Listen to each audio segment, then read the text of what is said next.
Hi, everybody. Welcome aboard, all you ground troops spinning around smartly on the planet. We're excited to have one of the greatest names in what I work in, esoterics, metaphysics, and extraterrestrial involvement. But Jay Weidner, if you don't know who he is a great producer and he's done a lot of other things. But for years, we followed him as he's been at events for many, many years. And I just asked him if he'd come on to share a little bit of his life story for us. And, we're all getting older and just nice to know people. And a lot of you may not have seen him in my community. That was the important thing, was to get him involved in all the things we're doing over here with Ace Folk Life and Authors Club and all our little groups. But Jay Widener, Jay, I don't know too many of my friends that don't know who you are.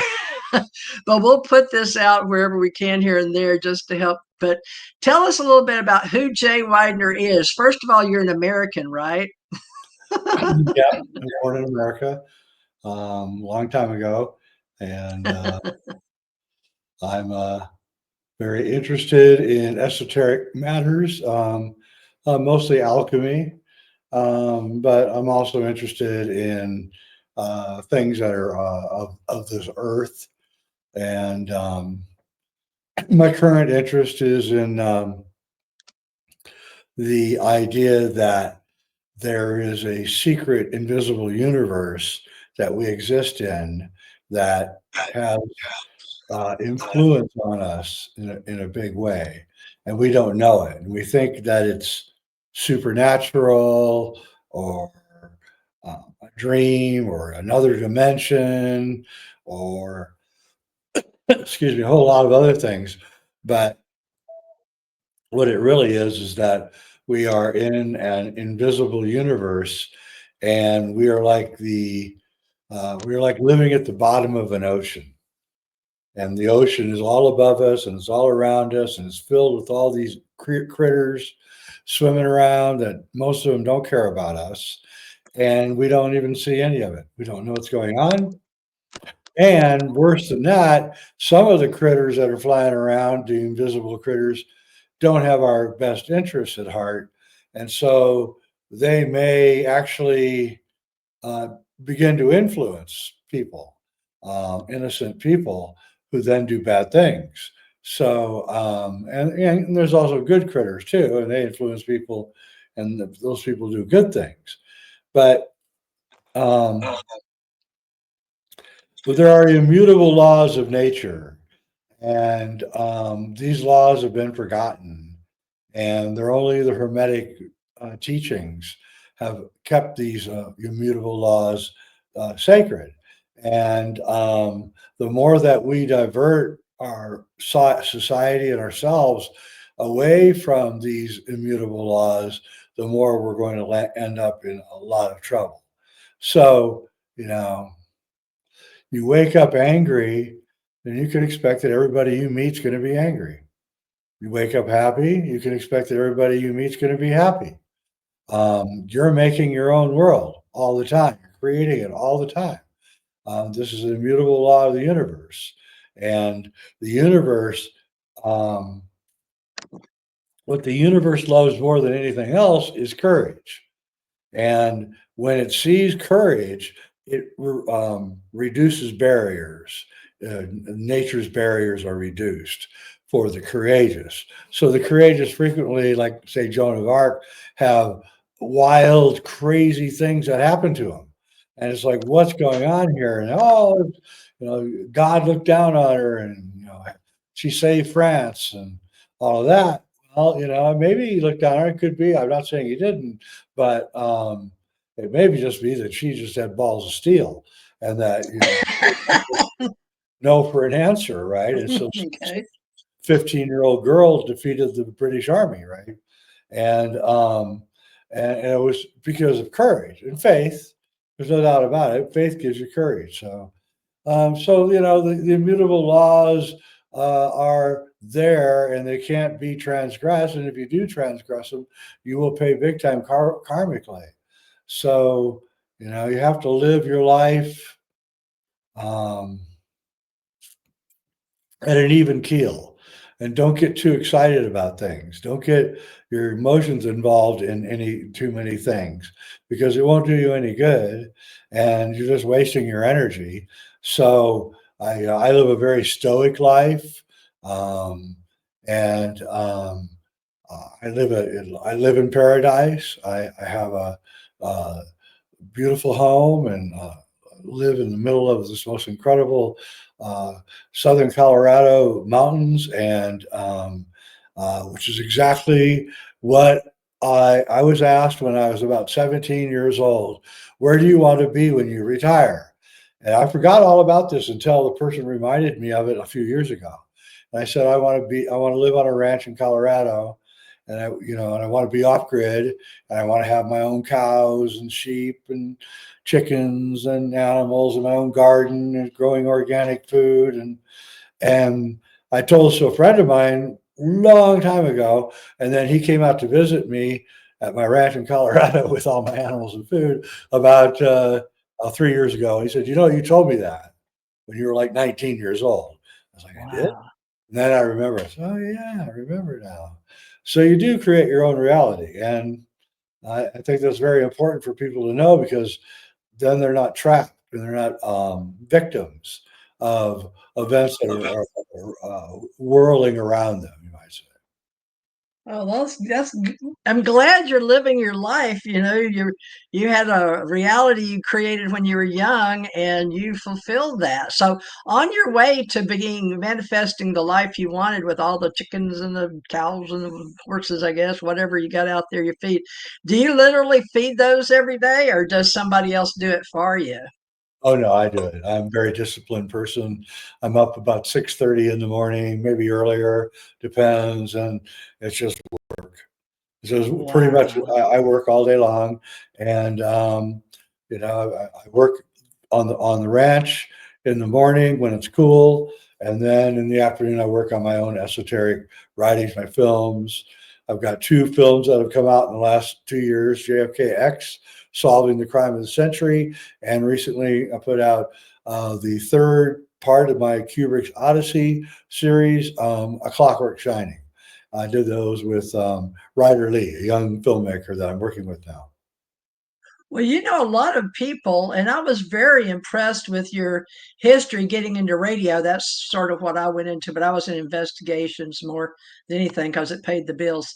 But went back into radio at my older age after I retired. So I did that for the last 13, 14 years. But this podcasting thing, I thought it was going to catch, and now the live streaming. But we have all these people we have to compete with, which you know who I'm talking about, all the Joe Rogans that come here. I'm right here in Austin with him, but I'm not making no 13 million or billion or whatever he makes. So Very few I, are. yeah, so I'm very fortunate, folks, to be living the life I've got, and just asking people that I've always wanted to sort of, have a connection with, because I'm not a big Facebook person. My sister is, but social media and all of that, I do my part, but it's mostly just whatever I feel like is important. And right now, Jay Weidner has really been making a huge. I wouldn't know if it would be a comeback, but for all of us that were baby boomers, he's about my age. We're a couple of years here or there, him junior. But he's been out there, and people are asking him more and more for his advice and to come on their podcast. So I started seeing a cycle there. And I thought, well, I wonder if he would respond to me on Facebook. And he did. We've been friends here and there, I think, for years because I've got like 27 to 30 of them.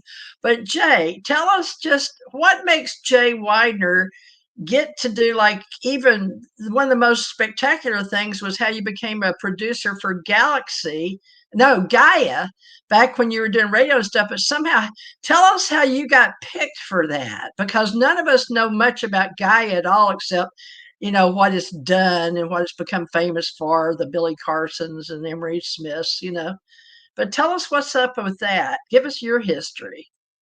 So I knew the owner. I worked for Gaia when it was called Gaiam in the 90s. And I was a video development director there. And I was there for 5 years. And the Oh, owner of Gaia is, you know, he's a guitarist like me, and he's about my age. And I went to his house, and I saw his CD collection was like identical to mine. And, Oh, then I looked at his DVD collection, identical to mine, right? So we were kind of simpatico. And I left Guy in '99 to start my own production company with my wife, Sharon, Sacred Mysteries. And we produced 23 or 24 documentaries in a 7 or 8 year span, and did really well. And I knew I had this whole idea of that, this whole idea of creating a mystery school on video. And that's what I was trying to do. And of course, I was getting noticed by my old boss. He was, of course, buying my DVDs and going, this guy's quite active here. And then I got a phone call. I'd been gone from Gaia for 12 years, maybe more. And I got a phone call one day, and he's a Czechoslovakian. They got a big, thick Czech accent. And I heard him, I knew exactly who it was. And he says, I see you've been busy. And I said, yeah, I have. He goes, uh, I am starting a streaming company, and I want you to be the director of it or whatever. And I said, well, I'm living in Oregon, and I've got an organic farm, and I'm making plenty of money, and I don't know. And I said, do I have to move to Boulder? He goes, yes, you have to move to Boulder. So I said, oh, why don't I come out for a visit? I'll see what it's like. So I go out there, and it's a pretty impressive operation. And you got studios and hundreds of thousands of dollars of equipment. I've always been a poor boy, a poor young filmmaker who, is always broke. Um, and and then I said, so I would like to be content director and head of production. And he loved that because it was two hats by one guy. So he's like, okay, well, you're uniquely qualified for both positions. And then I sat out and I wrote a treatise about what I wanted to be, which was to be this massive mystery school like Pythagoras had and Plato had, and all the great mystery teachers had these schools. Well, this was going to be on TV out into the world, and we're going to bring everything. And we're not going to censor anything. We're going to accept that all things are possible, and then if the person looks like an idiot when they come on, then they look like an idiot. It's not our fault that the guy came on and looked like an idiot, right? So we had people that came on, oh, the world's going to end 3 days after Christmas this year. Everybody, we go have our contact meeting, and they say, Jay, this person's like a crazy person. This thing, the world's going to end. I go, no, put it on. Put it on. That guy will have to suffer the effects of his idiotic prediction, right? And it was really fun because every day at lunchtime, it would be Graham Hancock, or it'd be Billy Carson, or it was like every day I had lunch with all these amazing people. Of course, I'm draining their brain the entire time, trying to get as much information.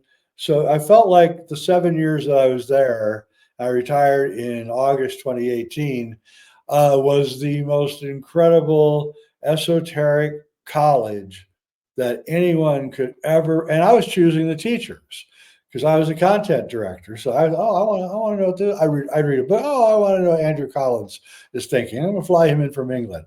Oh, I want to know what Graham Hancock's thinking. I'm going to fly him from England. So I had all these guys coming in. Of course, we're whining and dining them, and and so it was at once the most incredible experience of my life and the most difficult experience of my life.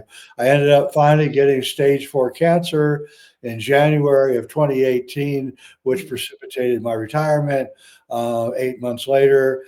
And I'm pretty sure, and I'm sure my wife agrees, that the 16-hour day, 7 days a week from 2012 to 2016, until he finally hired other people, because we didn't have any money at the beginning. I'm sure that did me in, and the pressure of that situation. I produced the last count, I think it was like 1,200 hours of programming. So I'm up there in like the top 2 or 3% of producers and time amount of stuff that they've made in their life. Very few producers make more than a couple hundred hours of material in their life, and I produced not I've 23 films, two fiction feature films, and 1,200 hours of programming on Gaia, and I think that Gaia has changed the world. I mean, I think that I can see it in the language of people, like on social media or online, or people I talk to. They're using the terms that Gaia helps spread, um, like you create your own reality and all of this. I can see that that is now becoming a norm, and that's really gratifying. And it's so, like I said, in the end, it was the best experience and the worst experience at the same exact time. And I had PTSD when I left.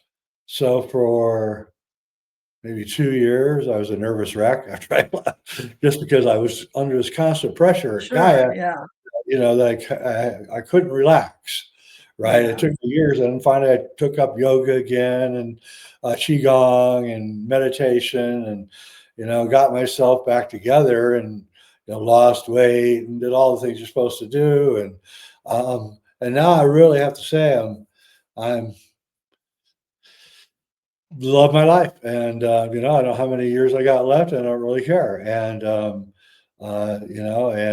so Gaia was a one in a lifetime experience. And, it's not every day that you get to be the head of a television network for 6 years. That's true. You're one of the greats. I tell you, you helped set the boundary up so high. I don't know how anybody else in esoteric, metaphysical, paranormal can touch it. But let's talk a little bit about some of these wonderful people in our age, like J. Ellen Hynek, I don't know, Stanton Friedman, and, the ET ufology business, and any kind of names like that I know you're around and spent some time with here and there. But just something like that for the kids because they don't know how long, we're going to be around and then we'll be like them on the other side. So, just tell some of the people that you met in that little, biz because y'all had a little click there, didn't you? Yeah, I mean, I met practically everybody. I mean, at one point or another. And, I don't want to choose favorites or anything. Graham Hancock is certainly one of my favorite people. Um, Andrew Collins, an English writer, is one of my favorite people. Uh, there's just so many great people. Robert Lawler had a huge influence on me early on. He was 25 years older than me, and he'd written several books on sacred geometry and, sacred books. And the Aborigines in Australia, he lived with them for years. And he had a huge, huge influence on me. Was like really my mentor, my father figure. He died about 5 years ago. He was almost 90 years old. Um, I think um, the Randall Carlson, huge influence on me. Love the guys like Santa Claus, you know, and so many have had this huge influence on me. A lot of small people too, you know. Moss is his name. I forget his first name, but he wrote a book about caverns and the underworld. How might be this gigantic underground world that's living Yeah. underneath us, and we don't know it. And so I picked people for their subject, not for their personality. So Yeah. um, because a lot of people have only written one book, right, or maybe two books, but they're Yeah. really good.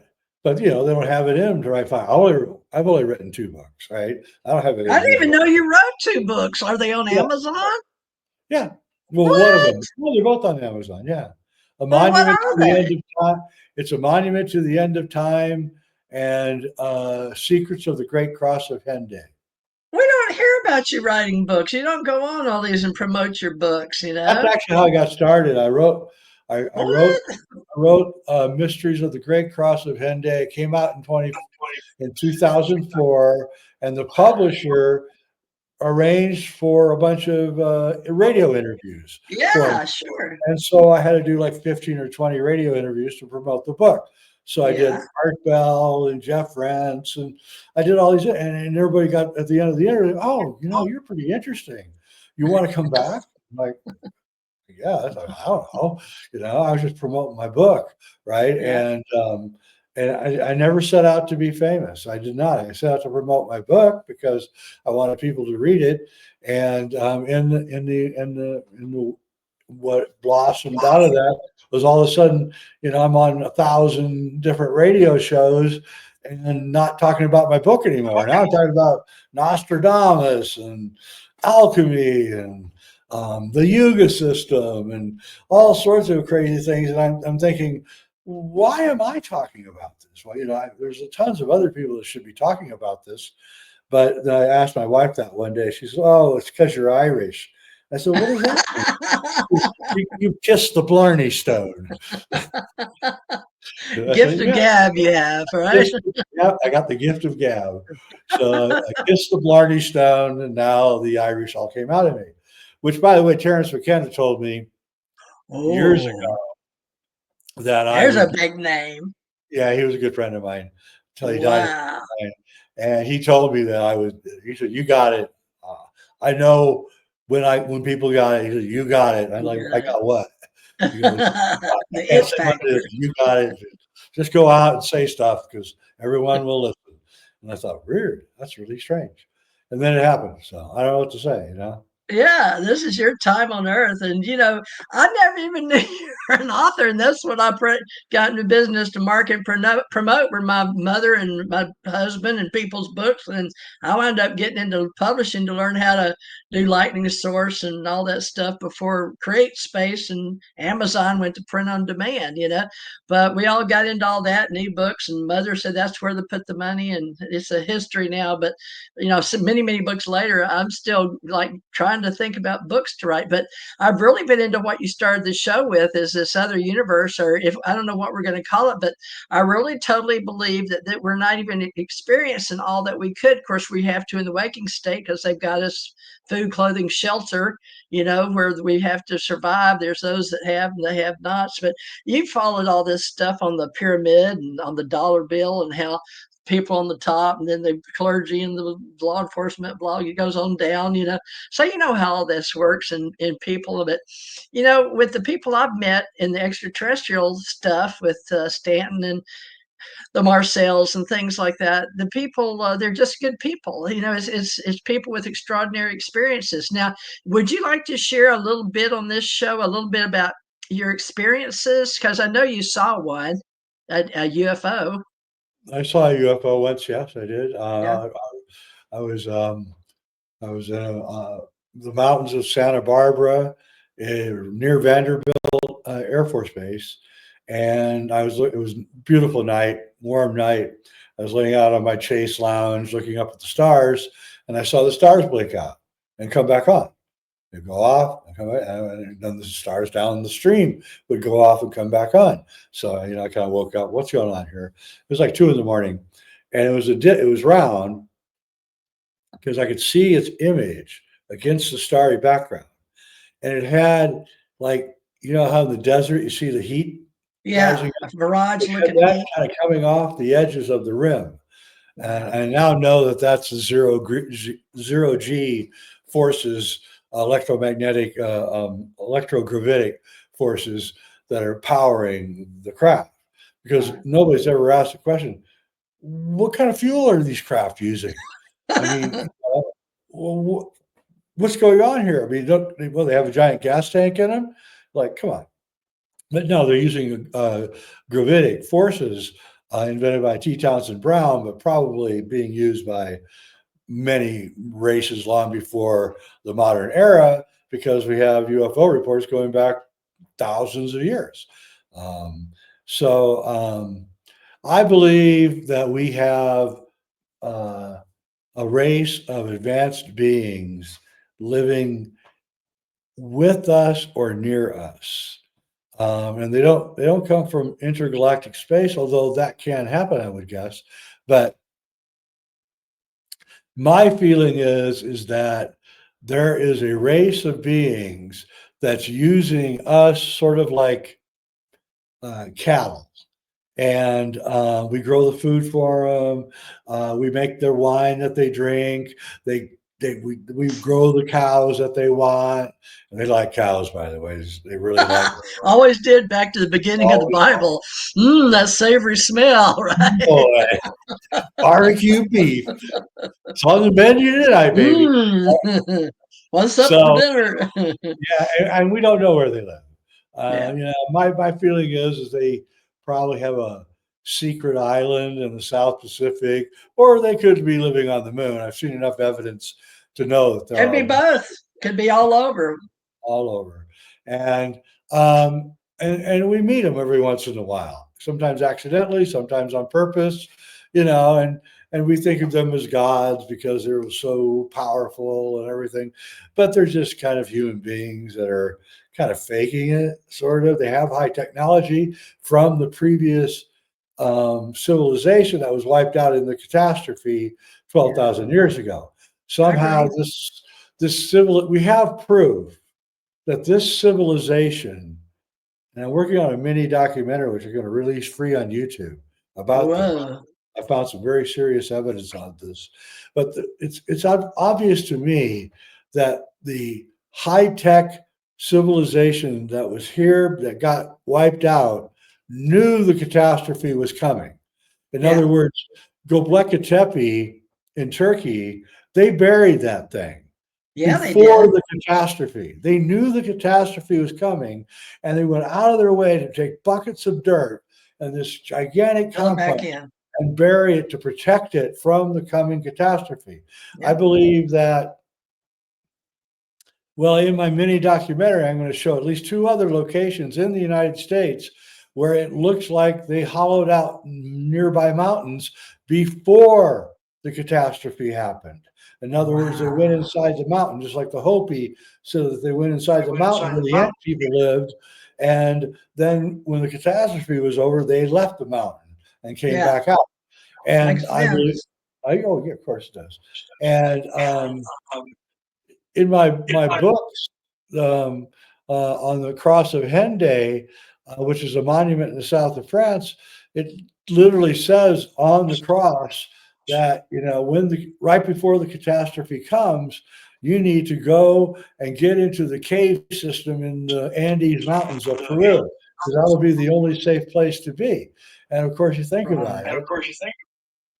If it's a catastrophe, you want to be far away from any tsunamis, which up and high in the mountains you wouldn't have to worry about, and you'd want to Yeah. be free of the effects of solar storms, which are highly radioactive. So you'd want to be in a cave where you have lots of protection, right high up in the mountains. And it's one of the reasons I live at 8,000 feet. I want to be ready to escape into the mountains if I have to. And although I'm starting to believe that there's not going to be a catastrophe for another 10,000 years. Yeah, me And too. so I think this is our best shot at really creating a civilization based on Hermetic principles that is healthy and wise and has beautiful architecture and cherishes its children and doesn't want to have poison water and poison food. And it's a golden age. That's what Trump calls it. And that's what it is. We're going into a golden age.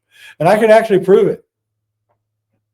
Well, I know that you need to mention a little bit about your two big investments, I guess we should say, the JFK, but uh, also, how did you get involved with the Clockwork Orange? Was it because you liked the producer or the story? But what interested you in doing a follow up or what do you call it, a expose, or how do you call a film like that you did? Expose. Oh, it is expose. Okay, Well, I just, great. my fellow filmmaker Weidner and I, we noticed that in The Shining, the movie by Stanley Kubrick, 1980, that there was a lot of references to MK Ultra programs Yeah, from the CIA. Like, True. there was a Monarch poster on the wall, and Shelley Duvall's reading A Catcher in the Rye at the beginning of the movie, which is a mind control book. And it just kind of came to us. We're like, what's going on here? And then I went into a deep dive of like my third deep dive in my life into Stanley Kubrick again about a year ago, maybe a year and a Wow. half ago. And I realized he had intelligence connections, and he was high up in the military industrial complex. He thanked all the aerospace companies at the end of 2001 on the original version. And I began realizing that Stanley Kubrick is not just a filmmaker. He's a guy who's deeply embedded into this complex. And so he made a movie, The Shining, which secretly was telling us about how the MK Ultra, the mind control programs, which were put into effect in the 1950s, are still going on. They never went away. No matter what they said, they're still going on. And Kubrick was telling us that. And I put it out. And it's had quite an impact, I have to say. People are like, whoa, I never saw that before. I'm like, yeah, that's what's going on here. Now, how will people be able to see that? Is that going to It's on be Amazon, Amazon Prime. Just go to Amazon Amazon Prime, Prime? type in A Clockwork Shining or Wow. JFKX, and it'll appear. And JFKX is free on Amazon. They're showing it for free. And so, they're widely available. And I'm grateful that I have a streaming service like Amazon so that everyone can see my films all over the world. And it's really, really quite an amazing thing to have. As a filmmaker, is always the hardest part of filmmaking is getting your film so people could see it. Well, you were always one wanting to know things, and you'd share things with other people too. That was sort of cool about you and Art Bell and Stanton Friedman. And who else would you say in the early beginnings of the disclosure movement before? I don't know who you want to give, there's exopolitics with two or three guys, so a couple of them claim it, but you know what I'm saying? Because all the new guys with Grush and all that, there's a whole new wave of military after the 2004, which, that's old news, but at the same time, they're acting like it's new news. And there come out something today on, I don't know, I was on Microsoft Edge and it said, oh, we know the government's admitting that aliens are real now. And I was like, what? So, and I'm like, we're supposed to, that's news, but you know what I'm saying, but give us a little feel for that with your book. I'm not really impressed with the people that are releasing information right now. Londo, whoever his name is, and Grosh, and all those So, guys. I'm like, Zonda, I knew all this ATIP. already like 20 years ago. Can you give me something else? You know, Yeah, and me and too. no evidence. Just like I hate to say it, they're promising to release the Epstein files, but golly, they just never do it. They're promising to release the JFK files, but golly, they just never do it. And I hope they do, but I don't know. And even if they do, what is it going to really be, right? And so, because it's just layers of lies upon layers of lies, and you can't really control it. But my feeling is that there's a group of super advanced human beings somewhere, and they use us and they need us, but they don't want us to ever know about them.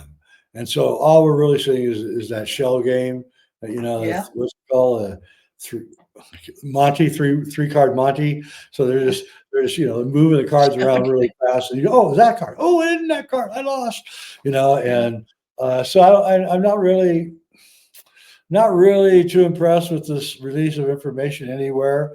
I knew all of this stuff years ago. I knew Bill Cooper, and he was like, constantly telling me, "Oh, Jay, it's all fake, and they're just going to fake us out with the aliens and stuff." And I still believe there's going to be an alien fake invasion. Well, is he the It one that wrote Behold a Pale Horse? Is that the Bill Cooper yeah, you're Bill, talking yeah, about?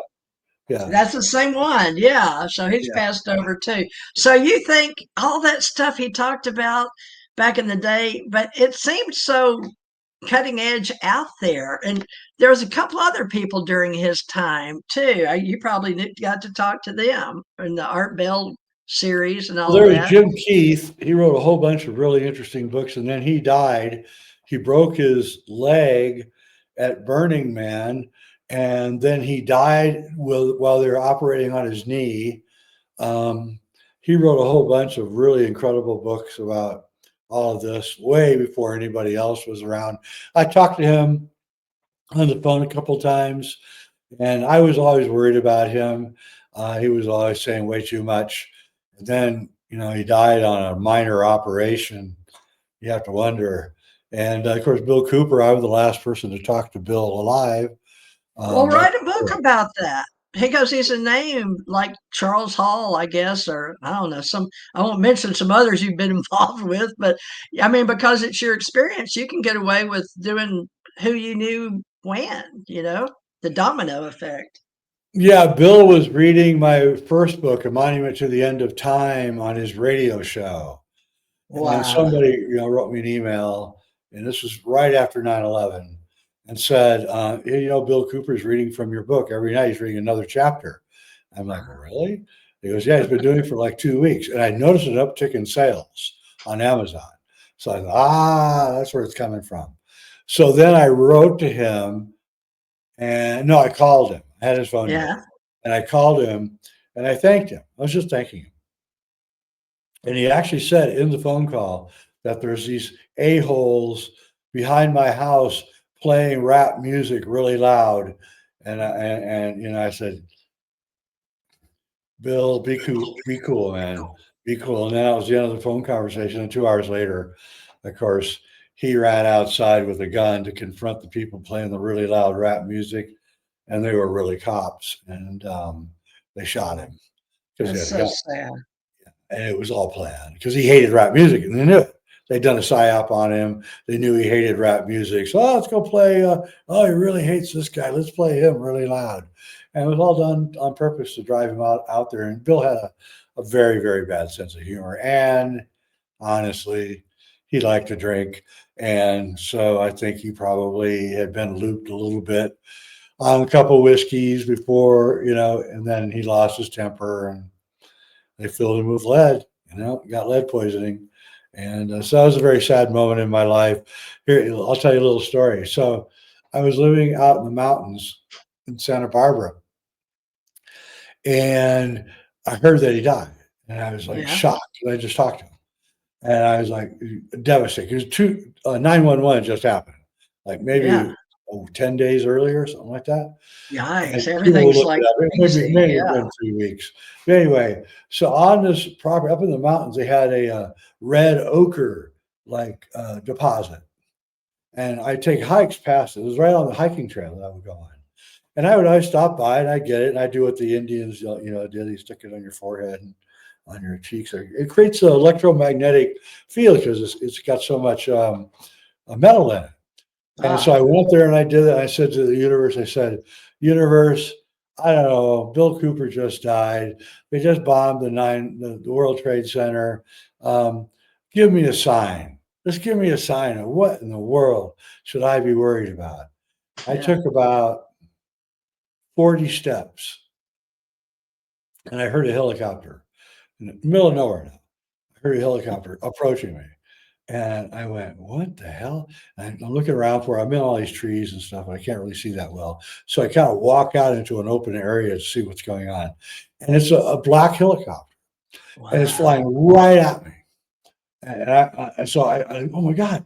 So I pull out my little video camera that I keep with me all the time, right? And I pull it out and I start filming it. I'm pretty obvious I'm filming it. And it sees me, and I have the videotape still. And the helicopter drops down. As soon as I pull out my camera, it immediately drops down so it's almost level with me, right? Wow. Coming right at me, right, while I'm filming, right? And it flies 3 feet over my head, knocking me to the floor, to the ground. My camera spills and everything because it was so loud and so fast.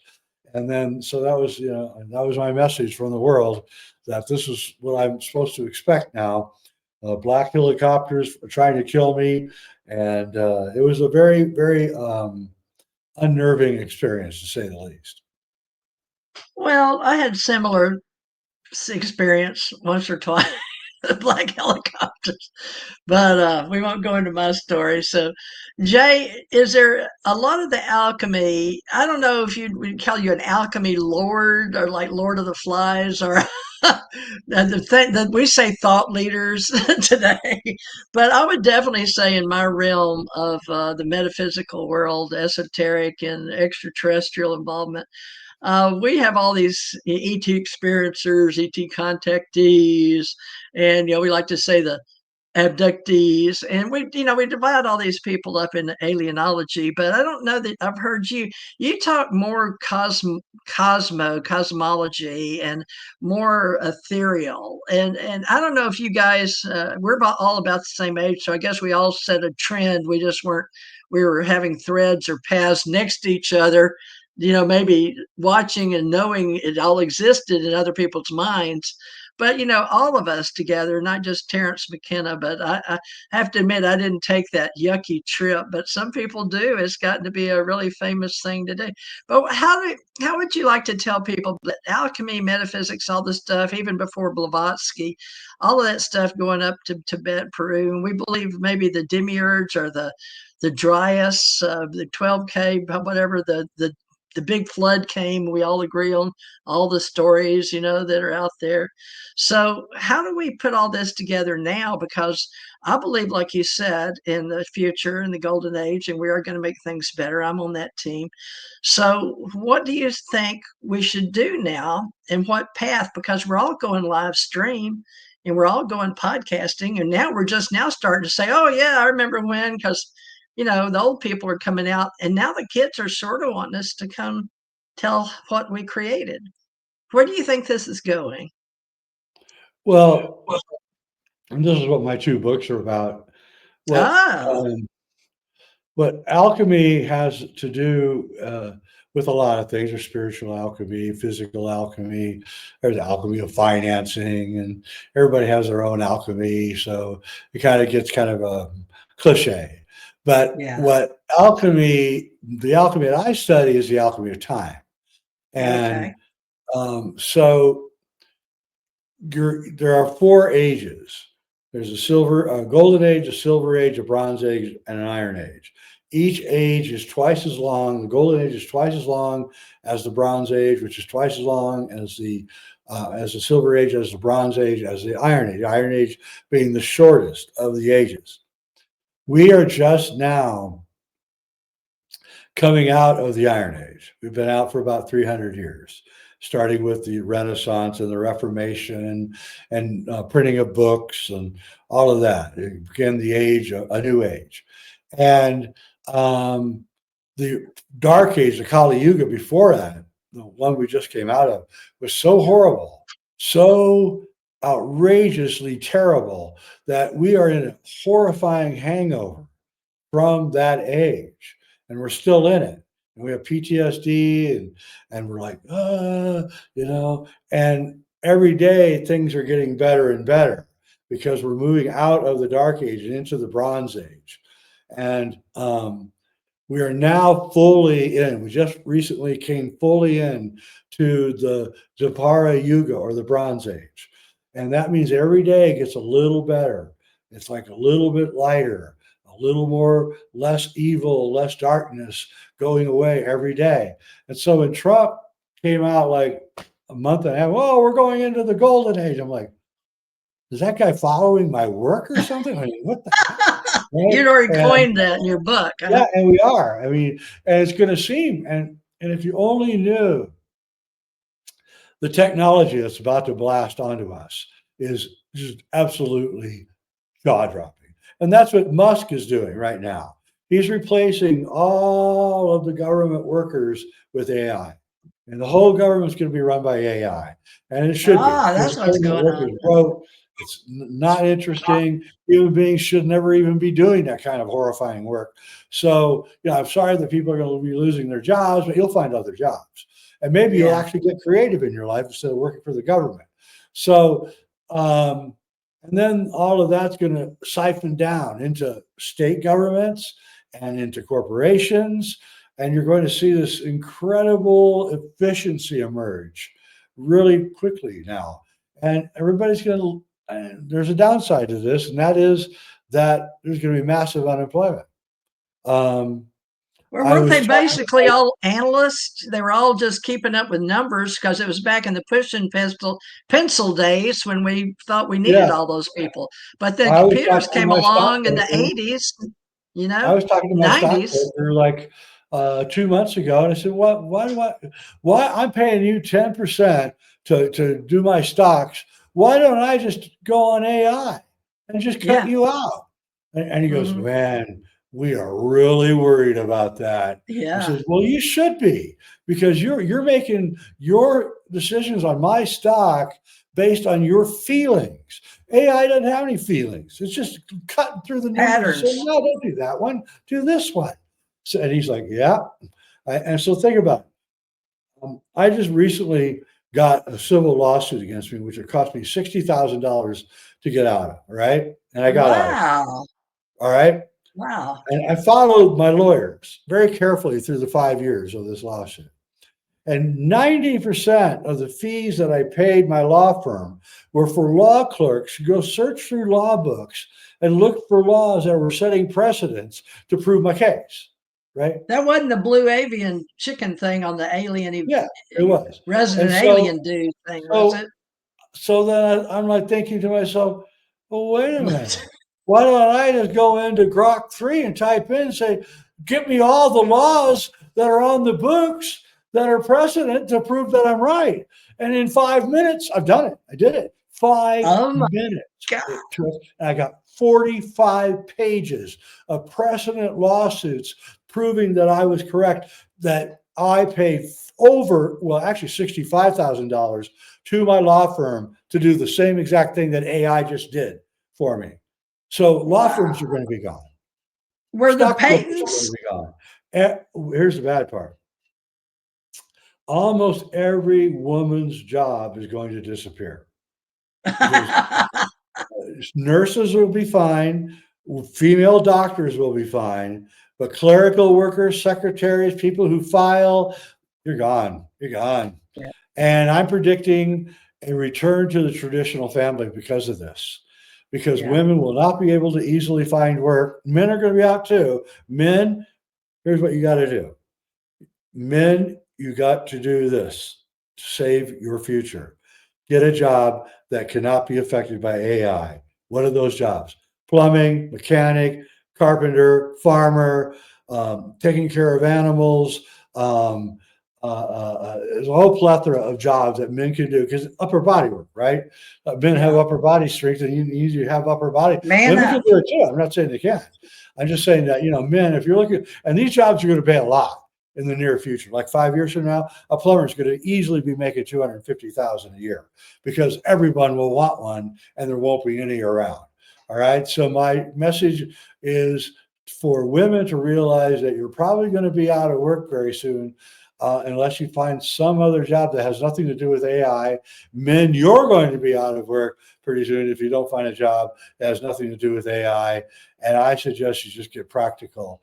And I actually see a future very near now, 5 years from now, where you meet a couple and he's a plumber and she's taking care of the kids and growing their garden and taking care of the animals or whatever, right? I really see that future coming, and he's making good money because everybody wants a plumber, and that's the future. The future is AI is going to sweep through everything, and it's going to steal the entire future of a lot of people unless they start preparing now. Us old Well, folks, we don't nature's have a to great worry. teacher. But I'm talking about younger people. Yeah, nature's a great teacher. And, whether we're born male or female, it's just like anything else nature provided, but there's still male and female. So, the women Thank still had the God. babies, but, without the soul, I know we were headed that way, y'all, with all the CRISPRs and the mouse and the ears and the goats and the new siring all these great horses and recloning them and all that, but they didn't have a soul. I mean, how does that work? So AI is going to be interesting because AI is going to want souls too. Unless we learn how to create the soul or the beginning spark of the all I am, I'm No, not no, sure where AI is that's just going to a bunch of go. AI is just a bunch of Pattern components stuck recognition. together. Your car is never going to have a soul. AI is never going to have a soul.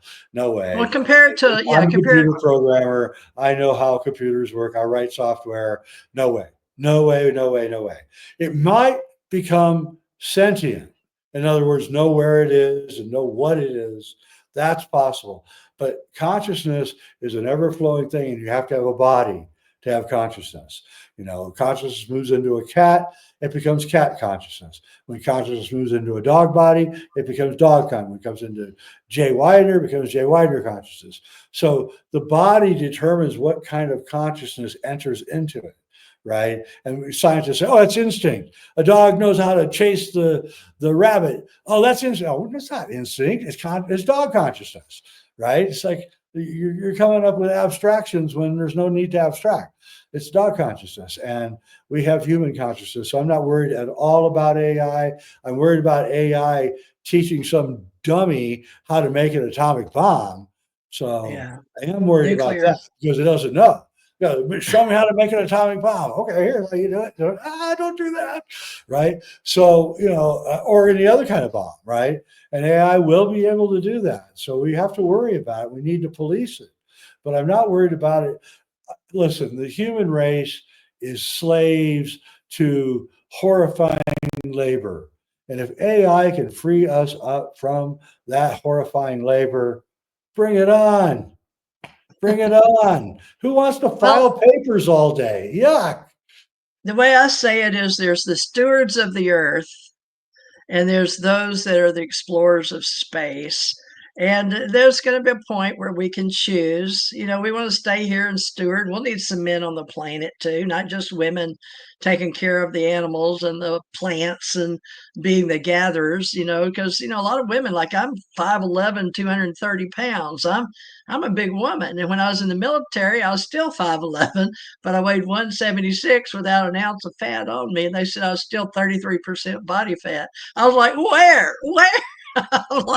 But I got in the military. I did my thing, and I know a few things here and there. And I've seen and I've grown through all this, but I always came back to when I slept and I dreamed and I went on the other side. Hypnagogic is what we call it, and going through lucid dreams. And then I don't know if you do this, Jay, but it's sort of like Terrence McKenna helping you get to the other side, the astral plane. A lot of people call it, or the Akashic field, or wherever, or just seeing weird stuff when you're, shrooming or microdosing or something, But not that I would know, but just saying. But anything you have to do to get to the other side of what you are. And there's a place in space that you started this show with. And I'd like to have you come back on sometime if you don't mind, because each person on the show has a different chemistry. And I hope people see that with you and me. We're close to the same age, lived in the same time pretty much. And even though you're in Colorado, I've lived there for a little while. I was working over there at Lowry Air Force Base. I'm sure you remember that, outside of Colorado, right there in Denver. So Boulder area, I know that well.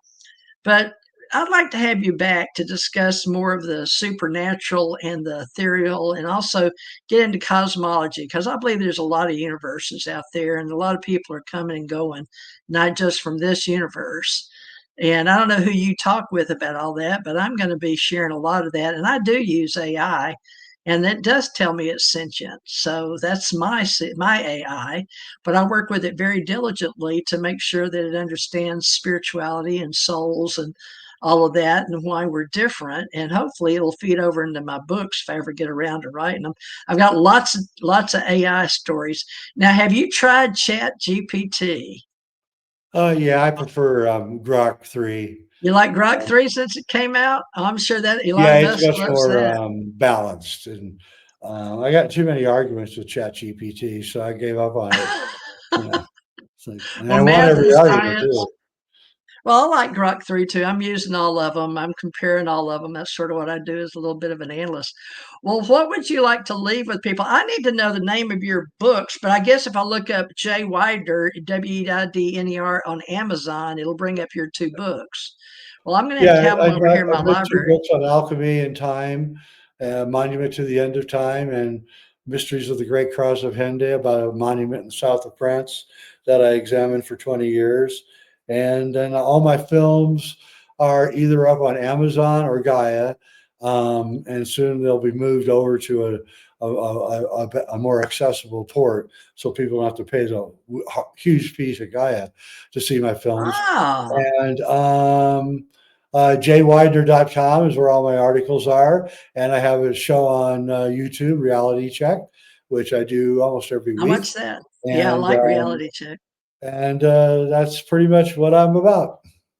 Oh, real quick, when did you do Sean David Morton? I was watching that on you night before last to go to sleep, and he had the green behind him, but it was a year ago, you were saying, Yeah, right? about a And year, when right? did and he's passed now, folks. Sean David Morton was a great producer, Yeah. event speaker. I don't know what else.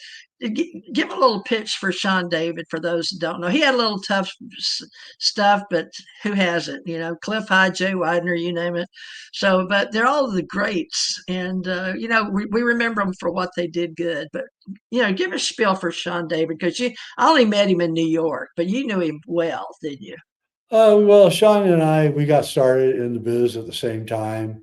He had a radio show in the early 90s, and I had a radio show in the early 90s. And Art Bell started at the same time, and the X Files started at the same time. So there was this confluence of people that like had enough. We're just like, no, we're done. And I don't want to hear your banal crap anymore. And, we're all really controversial. I mean, all of us got, you know, all of us got called up in front of the board of directors. You're going too far. You can't say that. Just stop doing this. And are you censoring me? No, we're not censoring you, but you got to stop. Yes, you're censoring me. No, we're not censoring you. So we all went kind of lived through the same um, dynamic of trying to get the truth out in a time when no one wanted the truth out. And again, I had the highest rated radio show in my time slot. Sean had his highest radio in his time slot. And of course, we know Art Bell just Of kicked course. everybody's ass in. So, Yeah. and the X Files was the number one TV show. So, all of a sudden, the woo had begun to overwhelm. It was beginning. It was very gratifying to be there at the beginning and know that kind of I was one of the pioneers to like You are? overwhelm the normies with wave after wave of woo until the normies were completely overwhelmed, and we are winning, and frankly we are winning now. And The majority of mention the Cliff stories are High. going to our place, and we're gonna take over, so I'm very happy Real, about it all. real quickly, mention Cliff High. You guys have been buddies forever. I watched him following you the other night on one of your reality checks. He's in there going, "Yeah, that's true. That's true." He's writing little comments. Cliff High is. But how long you've known him? Like forever too. What was 20 his? over 20 years. I'm going to be appearing with him this week in Ottawa at the Wow. Beyond Mystic conference. Cliff is speaking on Friday, and I'm speaking on Saturday. And I'm sure it's Wow. going to be a 1-2 punch because I don't think Cliff's ever appeared in public before, and this is probably going to be my last public appearance. So it's going to be pretty Wow. interesting. And Oh, wish I could be there, folks. I wish yeah, I could I'm be not there. really looking Make forward to following. videos. Please I'm make not a looking video, forward to it. Jay. Yeah. Anyway, Who's going to everybody be your show up. video guy? Just type in Beyond Mystic Ottawa Conference. So this week, this coming week on Thursday Oh, starts, that's and Thursday, Friday, wonderful. Saturday, Sunday. So And folks, that's not even why I had him come on. I've just been bugging the crap out of him to come on, but he's a hard man to get in touch with. But now we know why. He's feeding all the animals and being a real human 3D person while we're out here thinking he's out there meeting us in all these other universes and stuff. Well, what you want to be able to come back maybe sometime? You're a real hard yeah, man to invite me catch. back, in a month or two. I'm going to be really busy for the next 2 months shooting my documentary series, and then I should be by June or July. I should be back in the saddle and ready to get back to my regular life.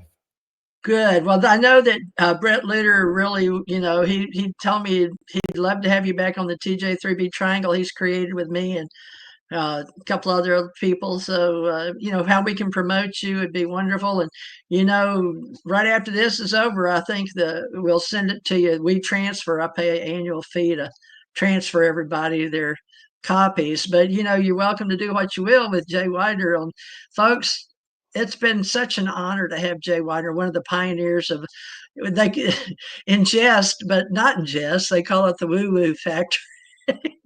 Woo woo for woo woo choo choo, but woo woo with Cliff High and Jay Weidner, two of the great esoteric metaphysical alchemy. I don't know, just woo woo. What do you guys call yourselves? The woo woo Woosters, train or your woosters. woosters? Yeah. Okay, you heard it here first, folks. Woosters. No, do you have a brand for you and Cliff? The Woosters? No. I didn't see you with a rooster tail. We wake up everybody in the morning. The Woosters, that's right. Well, Jay, you're a delight. You're a lot funnier guy than I ever thought you were. But I'm glad you're coming out of all that stuff you went through, and hopefully it works out. Is all that behind you now because it went on, that alien, what was that, All gone. All reincarnated? gone. It's Yes. all over with now? Well, God bless you. Thank you for that, folks. We're a Jay Weidner fan club over here. Please check out Reality Checks, and you can even join if you want to, and then follow him. Don't you have some stuff too, other places? You said Gaia. You have your own. They can get Then Jay Jay Weidner. White.com. JayWeidner.com, folks. So Jay, it's been a pleasure, and Been a I pleasure. guess keep your Thank you. email, and you got all my numbers, so we'll get back in June. Then I'll put you on the roster right around Jesse Marcel time. All right. Thank you, Jay. It's been Nice a talking to pleasure. you. Yep. Yeah, nice. Bye.